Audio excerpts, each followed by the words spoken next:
दधीकादन मेला प्रयागराज का एक अनूठा मेला है जो प्रयागराज के सलोरी, तेलियारगंज, सुलेम सराय, राजापुर और कीरगंज क्षेत्रों में लगता है। मेले की विशेषता हजारों लोगों की उपस्थिति है जो हाथियों पर रखी भव्य झांकियों में बैठे हिंदू देवताओं कृष्ण और बलराम के सम्मान में निकाले गए जुलूस को देखने के लिए एकत्र होते हैं। भारत में मेले धार्मिक कारणों से परे भी महत्वपूर्ण हैं, जो मिलने जुलने, मेलगोल बढ़ाने, सामान खरीदने और बेचने, बहस और विरोध करने के स्थानों के रूप में काम करते हैं। दधीकादन मेले की शुरुआत 1890 में तीरथ पुरोहित रामकैलाश पाठक, विजय चंद्र और सुमित्रा देवी ने रसूलाबाद में अंग्रेजों के खिलाफ लोगों को एकजुट करने के उद्देश्य से की थी।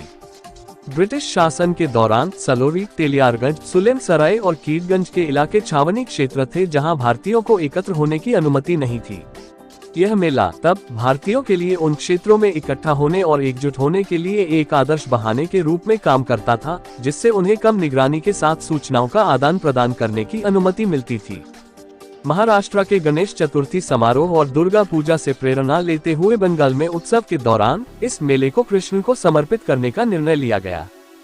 एक से अधिक देवताओं को समर्पित मेलों ने सभाओं को अलग अलग समय में विभाजित कर दिया, जिससे भारतीयों को भोजन और उत्सव के लिए अलग अलग स्थानों और समय पर मिलने में मदद मिली, लेकिन वास्तव में स्वतंत्रता आंदोलन को व्यवस्थित करने के लिए 1922 और 1927 में अंग्रेजों द्वारा मेले पर प्रतिबंध लगा दिया गया था, लेकिन लोगों ने एकजुट होकर प्रतिबंध के बावजूद अपना उत्सव जारी रखा।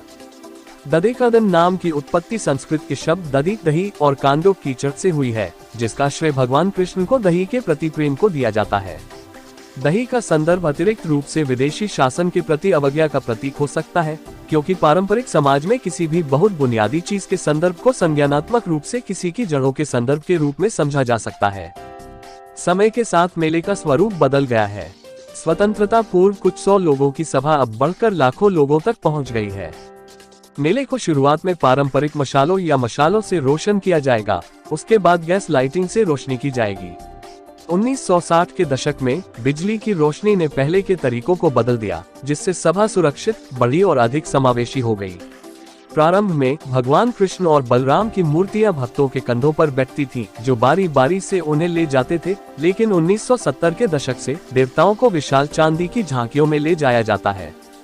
श्री कृष्ण दधीकादन स्थानीय समितियों द्वारा आयोजित मेला आज अवज्ञा के प्रतीक से एक सामाजिक, वाणिज्यिक और धार्मिक आयोजन के रूप में विकसित हुआ है, जो इलाहाबाद के लिए अद्वितीय है। आज मेला सामाजिक रूप से घुलने मिलने के अवसर के रूप में कार्य करता है, जिसमें 2 दर्जन से अधिक चौकियां हैं जिनमें कृष्ण की पसंदीदा लीलाओं को प्रदर्शित किया जाता है। कलाकार डांडिया नृत्य करते हैं और धार्मिक गीत गाते हैं, जबकि उपस्थित लोग सड़क किनारे भोजन, खिलौने, आभूषण, कपड़े और बहुत कुछ बेचने वाली दुकानों की ओर आते हैं। रात होने के बाद मेला क्षेत्र जगमगा उठता है। उदाहरण के लिए सुलेम सराय का 7 वर्ग किलोमीटर क्षेत्र रंगीन रोशनी से जगमगाता है, जो हर साल बड़ी संख्या में लोगों को आकर्षित करता है। खबर जगत के लिए सहयोगी विनोद की रिपोर्ट। मेला है, क्या है मामला? यहाँ पे प्रशासन की कोई व्यवस्था नहीं है। यहाँ पे लड़के बवाल कर रहे हैं, प्रशासन को कहा जा रहा है तो उनकी कोई व्यवस्था नहीं है। ये बीजेपी की भ्रष्ट सरकार है। नाम बतावा ना। हमारा नाम संजय यादव, सलोरी सुपला मार्केट। मेला है, क्या है? ये भगवान कृष्ण की छठी मनाई जाती है, ऐतिहासिक सलोरी दादन मेला है। इस बार जितनी प्रशासन की नाकामी है, जिस तरह से पुलिस प्रशासन बिल्कुल एक भी प्रशासन के लोग दिखते नहीं,